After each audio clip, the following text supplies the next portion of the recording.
Every year, millions of pounds are stolen from unsuspecting victims under the guise of love.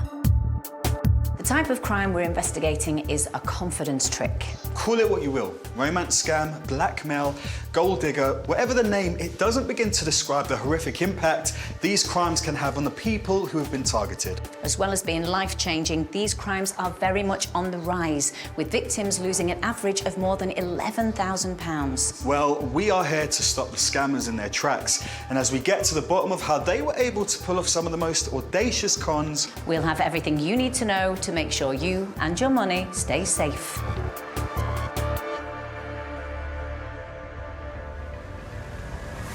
Coming up, we uncover the truth about the so-called surgeon who broke this woman's heart and stole her money too. We believe you've taken around £1,400 from Susan and you're now trying to extort a further £250 from her. What do you say to that, Perry?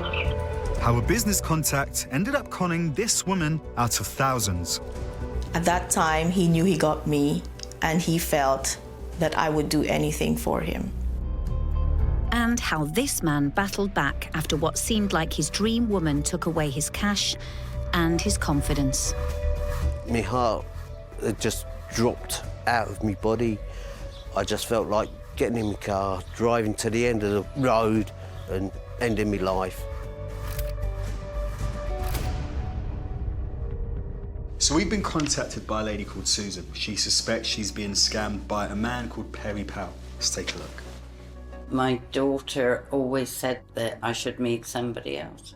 So she set me up on a dating site. When I saw Perry Powell on the site, I thought he was attractive. He was very charming. He said, I don't have any access to my own money. I feel embarrassed that I fell for somebody who I feel that has made a fool of me. I'd really like to meet this person who I so fell in love with. Oh. Well, to me, that sounds like she still believes that that is a genuine person. With Susan half hoping the man who scammed her could still turn out to be for real, I need to find Dr. Perry Powell, and fast, so she isn't persuaded to hand over any more money. While Ashley cracks on with that, I'm in Bristol to find out more about retired care worker Susan and how she met her man. Hello, I'm Kim. Nice to meet you. Nice to meet you too. After her husband died, one of Susan's daughters suggested that a way to rebuild her life might be to try internet dating. She said, Mum, we need to get you out and about, go out on some dates. Yeah. Even if it's only a coffee or a meal, and you just meet people. So you were quite comfortable to do this? Or? Yes, yeah. Yeah. I know lots of people that have met people on dating sites and living happily ever after. Almost immediately after signing up to the site, Susan was contacted by Dr. Perry Powell, who told her he was 67 and Swedish-born but living in London. Perry also said that he was divorced since his ex-wife left for his best friend. So what was it he said he did for a living? He told me he was a surgeon. A surgeon? In a hospital in Israel. And did he tell you why he was in Israel? He told me he was working for the United Nations. He'd been posted out to Israel. It wasn't long before Perry moved their chats off the dating website and onto the phone messaging service WhatsApp.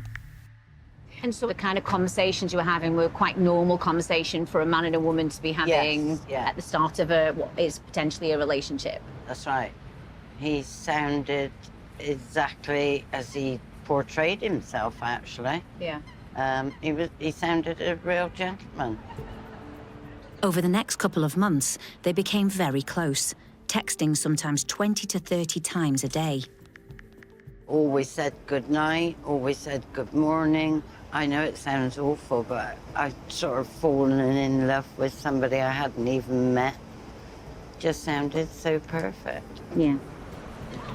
With Christmas around the corner and Dr. Perry Powell apparently unable to get home for the holidays, Susan sent him some presents to Israel. He said he was a very avid reader, so I bought some books. I bought him a silk tie, nothing extravagant. Yeah. I think the whole total came to about £50. But, fearing the relationship was too good to be true, Susan began asking Perry to take some more recent photographs or selfies. I kept asking him to send me a photograph of himself because I just wanted to prove who he was. I must have asked him 100 times, how do I know you're real? Okay. And he didn't send you a selfie? No, he sent me photographs. Okay. But they weren't selfies. Perry eventually updated her with one photo that showed him holding one of the books she had bought him. And not long after that, he called Susan with some news. He said he'd been given some gold from a wealthy patient whose life he'd saved, but in order to bring it back to the UK legally, he'd have to pay the duty on it. And there was a reason why he needed Susan's help with that. He asked me for 470-something pounds for a certificate from Israeli customs, seeing he had no access to any of his own money. Did you suddenly think, why haven't you got access to your own money? Because presumably that kind of a job you might think would be quite well paid, would it not? Yeah. He kept making excuses, and they were quite convincing excuses, actually. And it would only be a loan. And I sort of swallowed it then, and I believed him. Okay. And there seemed no reason not to believe him, as Perry very quickly sent Susan a receipt and a customs certificate for the gold. So did you tell anybody at this point? Like, did you tell any of your family or friends? No, everyone knew I was texting him. Okay. But I never told anybody that he'd asked me for anything. I don't know. I just went with my heart instead of my head. Whilst Kim has been finding out more about Susan's romance, I've been checking out some of the finer details on the paperwork sent from Perry. DCI Gary Miles is an economic crime specialist with the Met Police and has agreed to look at some of Susan's evidence in more detail. Hi, Gary, how you doing? Nice to meet you. Nice to meet you. Starting with the importation documents. In Susan's case, she was sent these certificates. This one. So the first thing that I spot is on the customs stamps. It describes it as preventive services. So I'd start looking at things like to see if there is actually somewhere that government department in existence. Israel spelt wrongly. Oh yeah, my days it is. That is so bad. Yeah, lowercase I, spelt and wrongly. And it's real. Yeah. Generally speaking, official documents don't contain spelling mistakes or serious grammatical errors. So if you spot one of them straight away, that should raise your suspicions. Got you. It won't tell you 100% that it's a false document, but it should start raising your suspicions. Yeah. Perry had sent pictures of himself holding one of the books that Susan gave him. And while asking for photo evidence isn't a bad way of testing whether the person you're dealing with is genuine, you need to look very carefully at whatever you're sent. Image software, like Photoshop, has made it easy to digitally edit and manipulate virtually any picture. Just instinctively looking at it, that would appear that he's holding a cup or something along those lines, and then they've photoshopped that book inside, and they've photoshopped the face in front. Yeah. Genuinely speaking, there's the ability to do a reverse lookup on the image itself. And what she might have actually found was that's an image that is online on the internet, and they've reaped it off and then just put somebody's face in front. Sounds like I need to do a bit more digging to see if that's what's happened here. And if it is, find out who's really in the pictures Dr. Perry Powell was sending to Susan. Scams like these don't always start on dating websites. Fraudsters using exactly the same techniques can crop up anywhere, meaning any one of us could be at risk.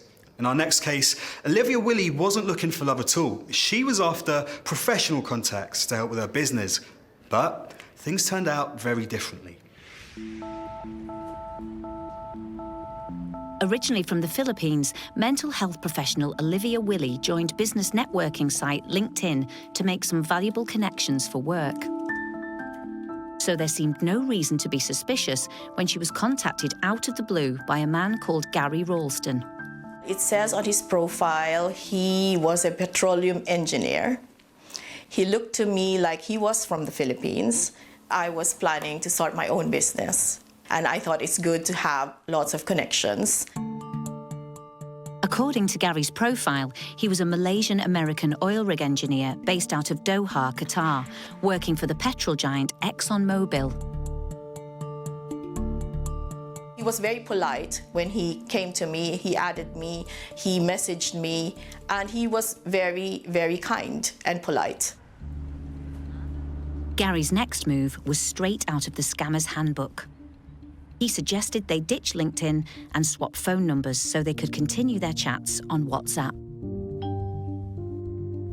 And it wasn't long before he told Olivia he was planning to come and see her in the UK. At that time, it didn't cross my mind that it was going to be a relationship, because I thought that he just wanted me to show him around London. That was the only goal. But what seemed to start as a routine business connection soon took a more romantic turn. He messaged me every single day, more than once a day, and he invited me to go on holiday to Cyprus. But I just laughed at the idea because I said, I'm a complete stranger. How could he trust me? Over time, her feelings towards Gary deepened. But because she was only recently divorced and not really looking for love, she was cautious about his intentions, asking a lot of questions to reassure herself. So I'm aware of scammers stealing other people's profiles, and not a lot of people put double takes of photos of themselves on their social media. So I thought this looked real. And it's really him, because it's two takes. Like, where would he steal photos of another person having two takes? At that time, he knew he got me, and he felt that I would do anything for him. As their relationship developed, Olivia suggested she book a trip out to see him in Doha for later in the year, something Gary appeared delighted about. I said to myself, yes, I'm going to Doha. And then I bought a return ticket to Doha and booked a hotel. He was so excited. He cannot wait for my visit. And that's when Gary began his scam. A few days later, he called Olivia from the oil rig and told her he was experiencing internet problems logging onto his online bank account. He needed to urgently pay a business supplier and asked Olivia whether she could log on to his account and transfer the money for him. He said, I needed you to transfer $700,000 to a company to pay for an oil rig equipment. I did that because he said he was going to lose his job if he wouldn't pay the supplier as soon as possible. He gave me his username, the password, and a PIN number. When I logged on to his online banking, I could see the balance in his account. It was, at that time, $1,590,000. Having logged into what she thought was Gary's genuine bank account, Olivia transferred the $700,000, nearly £600,000, on Gary's behalf. He was relieved. He said I did him a very big favor. I was so happy that I helped him. But Gary's internet issues persisted. A few days later, he told her he now had 24 hours to pay for the equipment's shipping costs and asked Olivia to log into his bank account again and this time transfer a further £6,300. I said, that's fine, because the first one was $700,000 and I've done it. Why would I have second thoughts over $6,300? But this time, the transaction didn't go through. Gary told her he'd find out why, and when he got back to Olivia, he said that because his account had been accessed from an unauthorized location, it had been frozen for 25 days while his bank carried out an investigation. He said if we didn't pay the shipping and the taxes, the oil rig equipment will be held. I suggested that he contact his colleagues and his friends to pool some money for him. After a few frantic hours, Gary told her that his friends had managed to club together most of the cash. But that still left Olivia feeling like she needed to raise a further £2,000 to get him over the line. My heart ruled my mind at that time, and I was under his control. I took a loan from a payday company and lent him some money to complete the $2,000. At that time, I didn't feel it was very risky. I was confident he was going to pay me back. With his bank accounts frozen, Olivia even offered to send Gary more money to help with his day-to-day living expenses. Gary accepted and told her he'd pay her all the money back when she came out to Doha for their upcoming break together. He didn't demand me for money. It was just me feeling bad that he wouldn't have anything to eat or anything to support himself. In the end, Olivia sent Gary a total of £3,370. And while deep down, she wondered if she was being taken for a ride, it was only when Gary cancelled their holiday together in Doha that she finally understood her relationship wasn't real. He made excuses. He was broke. After sending all that money, I thought I've got to cut my losses. I was more disappointed than heartbroken. Keen to know exactly how she'd been tricked, Olivia did some research and discovered that the bank account Gary had asked her to log into was in fact a fake website registered in the Ukraine. Next, she sent some of his images to a facial recognition company, who quickly found out the real identity of the man in the photographs she'd been given. My heart sank. The first photo of the real man, he had children. So I thought, he's a married man. And I found out that he was a public figure in Malaysia. He was the first astronaut of Malaysia. His name was Dr. Sheikh Muzaffar Al-Masri. A simple Google search quickly turns up the astronauts' photos, making them easy pickings for a scammer looking to build a fake profile they can use to con someone like Olivia. LinkedIn says fake accounts are a violation of its service, and it takes appropriate action against them, often blocking or removing them altogether. And though Gary Ralston's profile has now been removed, that's come too late to help Olivia. It's not like breaking up with a real boyfriend. It's like breaking up from two people, the one you were speaking to and the one in the photos.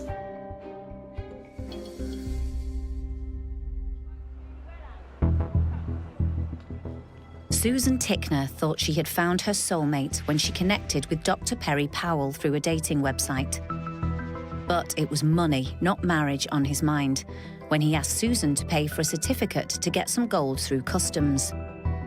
And it wasn't long before he was asking for even more money, this time to ship the gold home, which he insisted had to be via Indonesia.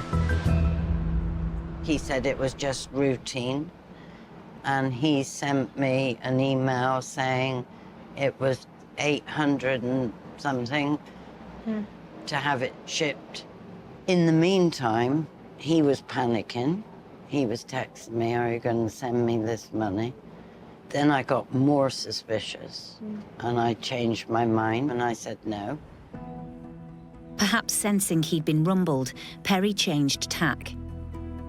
He told Susan he was posting her £250 in cash that she would then need to send on to one of his relatives in the United States. But when she took this cash to her bank, staff there refused the transfer. The bank said, "You're definitely being scammed." I went home.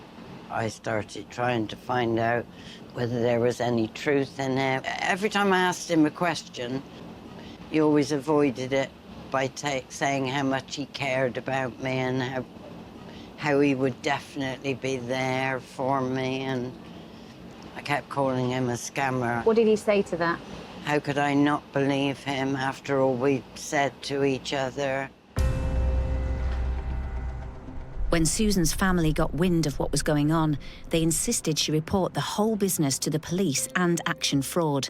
But despite losing nearly £1,400, Susan holds out hope that Perry could still be the real deal. Despite your children saying to you, Mum, stop, what was it that made you continue to talk to him? No matter how many times I thought he was lying, no matter how many times people told me, I wanted to believe it was all true. And so how do you feel about that person now, whoever that person may be? I feel maybe one day he'll turn up at my door. Half of me is thinking that, the other half thinks how embarrassed I am, how stupid I feel. I don't think you're stupid. How do you feel about us perhaps trying to find out who this person is? I'd love to find out. It was the person I actually fell in love with. I'm going to give you a hug now. Oh, thank you. Thank you.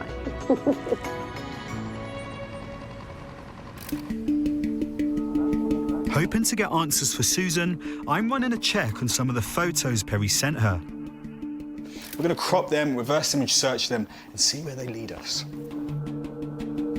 A reverse image search can be as simple as dragging and dropping a photo onto the search box on your internet browser. This will then reveal a number of identical or related images, giving you a far better idea of where the original picture came from. And after a bit of digging, it appears that the images Susan was sent can be traced back to a man whose name isn't Perry, but Fred. There's a Facebook profile for Fred. And from what I can see, this man lives in Holland. He doesn't live in Israel. He doesn't work for the UN. He runs a company in Holland. One of the first things I've noticed about Fred's Facebook page is that it's open. I haven't added him as a friend, but I can see all these pictures, all the information about him. This guy is a prime candidate to have his identity stolen. Having open settings on your Facebook account means anyone, anywhere, can log onto your page, download your photographs, and harvest any personal information you may have put there. It's an absolute goldmine for scammers looking to build a convincing fake dating profile.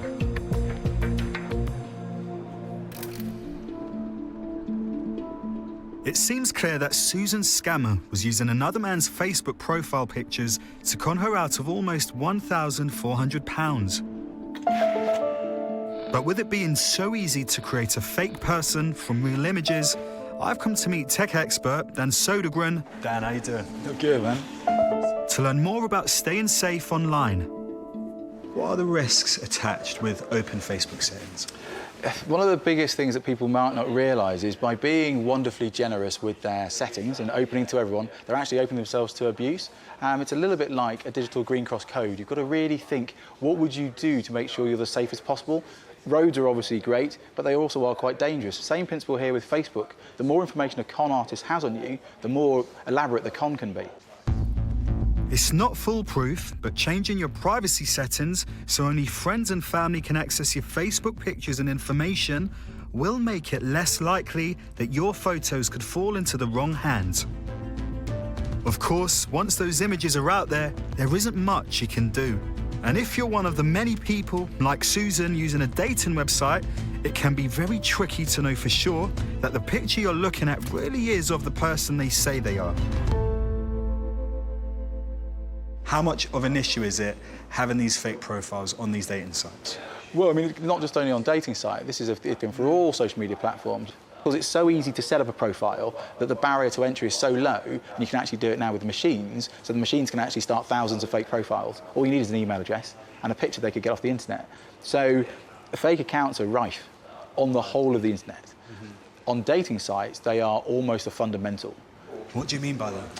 One of the best ways of getting people into a restaurant is to show that your restaurant's really full. So you put people on the front so people can see them, but actually the rest of the restaurant's empty. Same principle with a dating thing. You don't want to turn up to a dating site where there's no one there, because that wouldn't be a great experience for you. But you turn up and you interact with. Well, I'd expect real people. Yeah, but would you know? How would you know? So you'd have to check again. But some people aren't prepared to check.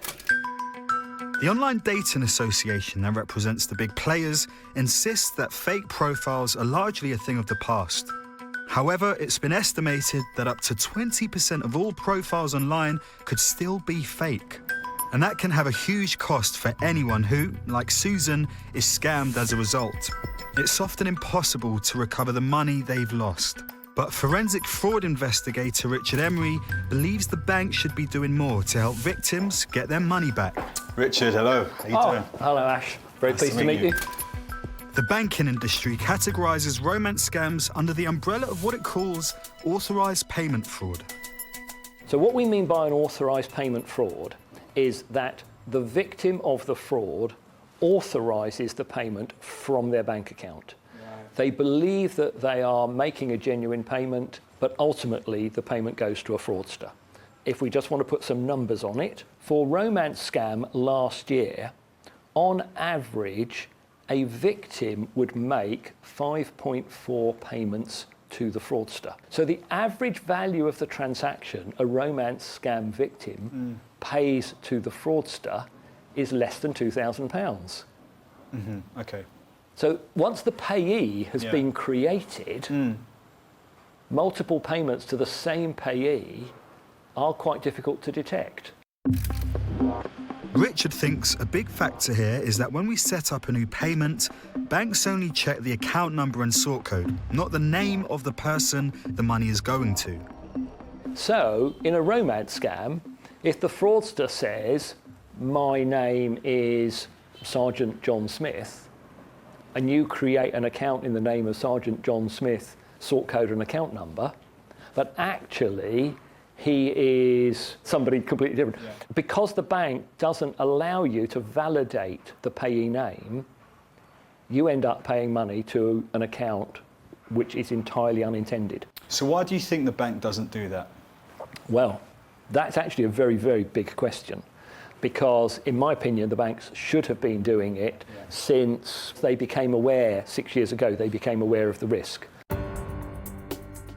Fingers crossed this should soon finally change. UK Finance, which represents the banks, says confirmation of payee is set to be rolled out sometime in 2020. Of course, that's little benefit to Susan. But while the information I found out won't help her get her money back, it will give her the truth about so-called Dr. Perry Powell. Shortly, Kim and I will be revealing to her everything we've discovered. As we've seen, with some basic tricks and technical know-how, fraudsters can quickly pounce on unsuspecting victims before disappearing into the night with their money.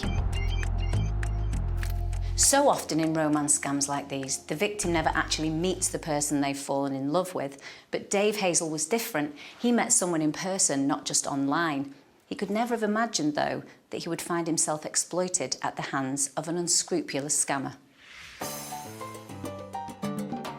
If love is a dance, then Dave Hazel has certainly had his fair share of misplaced steps.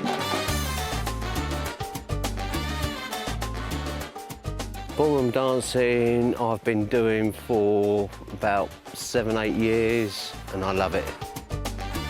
But it was on a trip to London with friends that Dave met a woman who he appeared to be completely in sync with.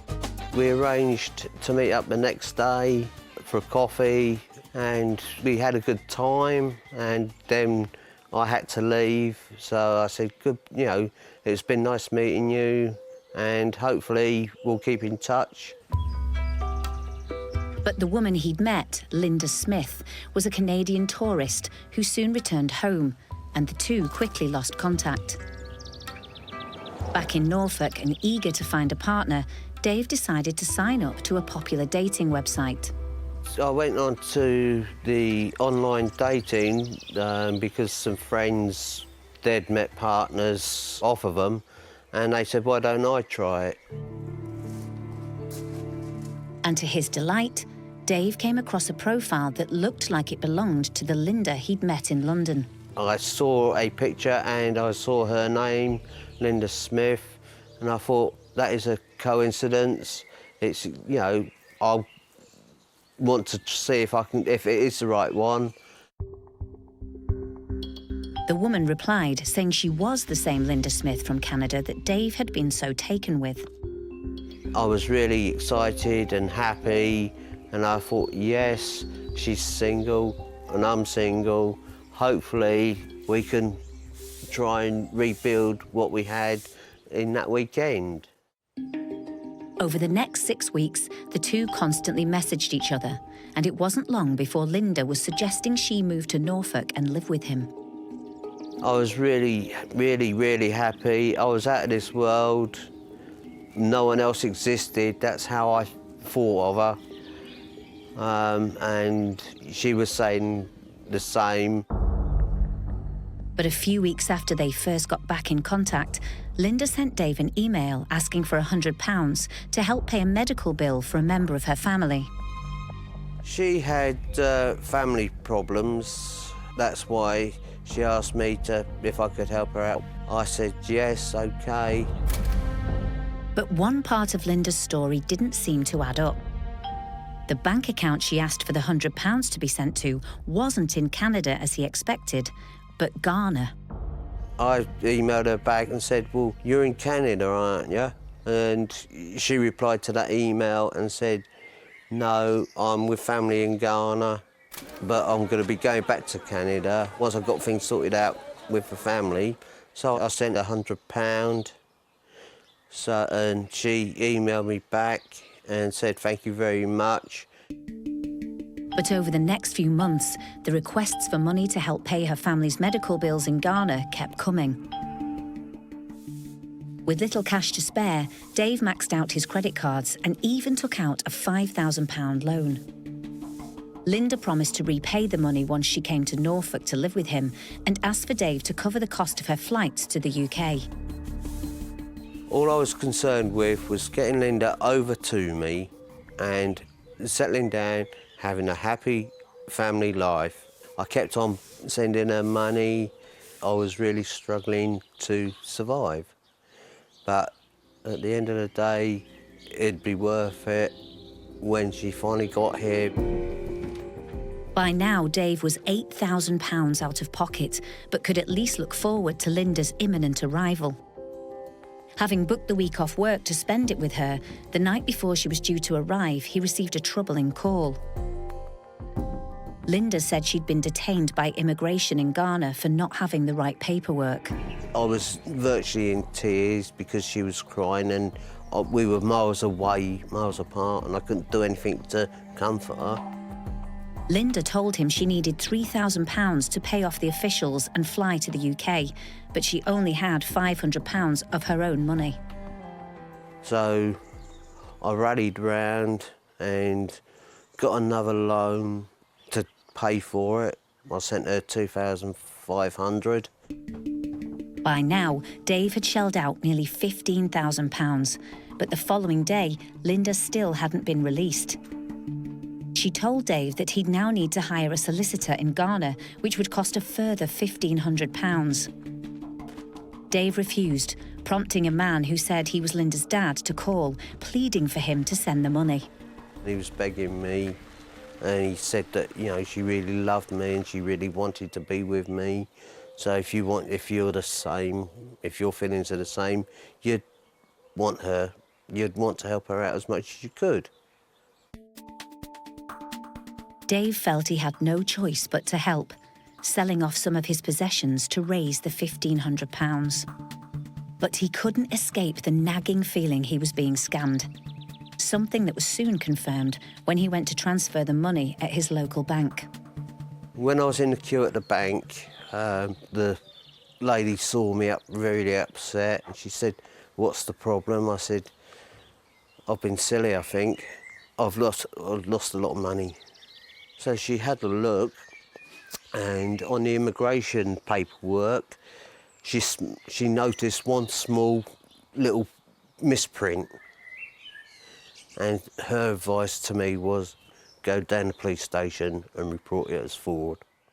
Not only did Dave now have to accept that his dream woman was a scam, and almost certainly not the woman he'd met in person originally, but he was now nearly £15,000 out of pocket and in debt. I was really upset. My heart had just dropped out of my body. I just felt like getting in my car, driving to the end of the road and ending my life. Hi, Dave. How are you? Sarah. Yeah, it's good to see you. Go for a Yeah, coffee? we'll have a coffee, yeah. Sarah Hilly from the charity Victim Support helped Dave come to terms with what had happened. When we first met, you were a very different person than you are today. You were struggling quite a bit, weren't you? Yeah, but if you hadn't have been there, I wouldn't be here telling everybody my experience. Well, you should be very proud of yourself. Thank you very much, Sarah. I am. Sarah helped Dave understand that he was one of many people to be taken in by this kind of scam. Over 4,500 reported cases in 2018 alone.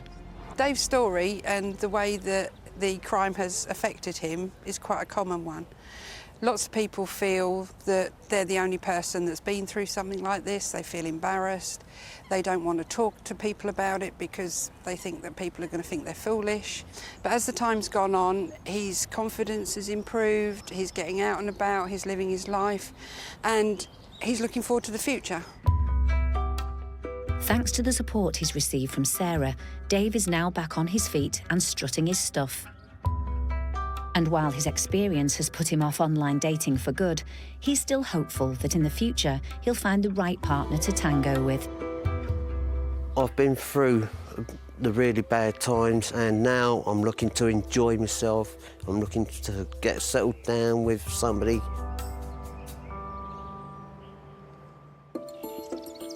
We've been looking into the case of Susan Tickner.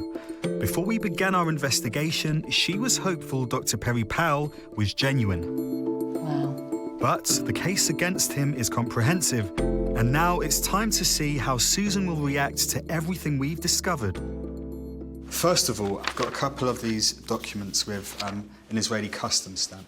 Right. Now, if you look closely, that stamp will say Israel Customs and Preventative Services.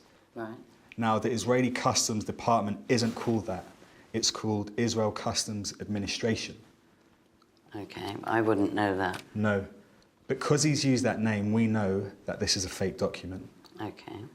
Although you've got deep suspicions in the back of your mind, sometimes you seem to wipe them out. You don't really want to believe it.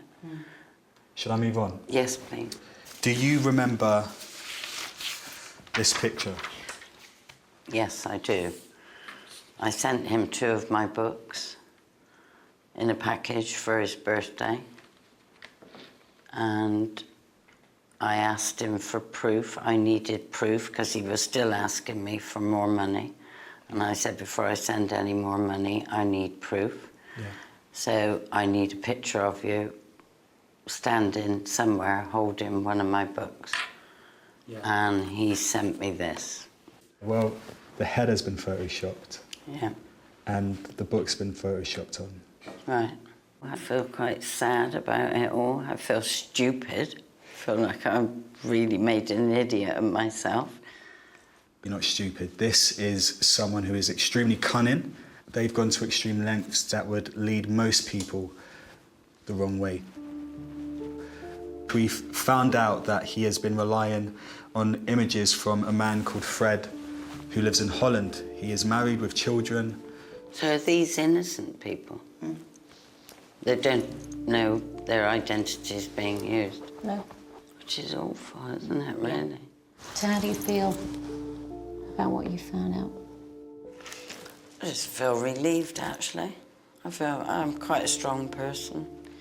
I'm one of those kind of people who just move on, dust it off and get on with my life. I've had worse things in my life, but I'm not making a joke of it. I feel angry. At least Susan is now under no illusion that everything Perry told her was a lie.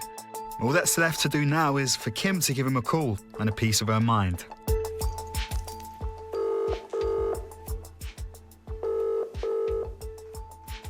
Hello? Hi, Perry. How are you? I'm very good, and you? I'm okay. I'm just wondering, I said on my message, I'm just a little bit confused. You shouldn't be confused, baby. Are you going to come over? Am I going to meet up with you? You do want to see me? Yeah, I really want to miss you. Okay. I I still be reading your books. You're still reading my books, are you? Yeah. I'm so glad about that. I really love you. It's just that I don't know what came over you. You started turning your back at me at a time I needed you. Well, listen, I need to tell you that I'm not actually Susan, and my name is Kim Marsh, and you're being recorded for broadcast on the BBC. And we believe Perry Powell is a fake identity that you've created as part of a scam using photographs which you found online. We believe you've taken around £1,400 from Susan. What do you say to that, Perry? No, that's all lies. That's not. Oh, it's lies. Yeah. Well, I don't think it is lies, Perry, if in fact your name is Perry. I don't think it's lies at all. How can she be saying that? Because I don't see any truth in this. If she can help me, it's fine, okay? You're still denying it. Yeah. Wow, what a piece of work. I know. I so not. So you see the manipulation? Yeah. I love you. Yeah. And then he went on to guilt trip you. Susan, I'm sorry that we've had to present this information for you. Do you think it's given you the closure that you need? Even when I walked in here today, I'm still thinking they're going to say, oh, you weren't scammed. It was real, you know, in your case, because you just want it to be right for you. And it was just not real. Thank you, Susan. It's been lovely to meet you. Although the man of her dreams turned out to be an invention by scammers, Susan can now draw a line under the whole sorry saga. Although I'm quite shocked, he sounded a totally different person than I had built up a picture of in my mind. So I just feel he's out of my life now, and I'm pleased. If you think you've been scammed in a similar way or have been asked to send money to someone you're talking to online, then we'd like to hear from you. Email us at loveormoney@bbc.co.uk.